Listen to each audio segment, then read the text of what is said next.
দেখো এদিকের পরিবেশটা খুব সুন্দর, পুকুর পাড়ে বসে আমরা রান্না করছি। আর এই যে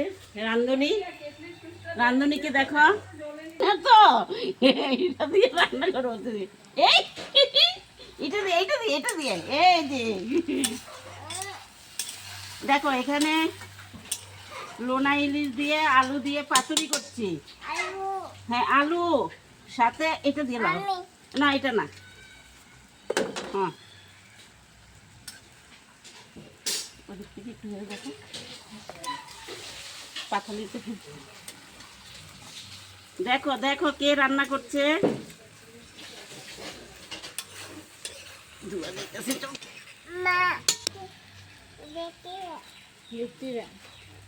হ্যাঁ দেখো কি সুন্দর সেন্ট বয়, দেখো খুব সুন্দর সেন্ট বেরিয়েছে। এইভাবে পাতুরি করে খাবে। এখানে বেশি কিছু দিই নাই, শুধু লবণ, হলুদ, মরিচ, রসুন, পেঁয়াজ, বাস একটু কাঁচা মিঠাতে মেখে দিলাম,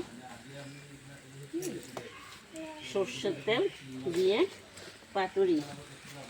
কাঠের উনুনটা দেখো কি সুন্দর, পরিবেশটাও দেখো দারুণ পরিবেশ।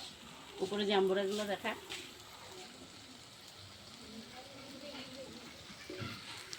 তো এই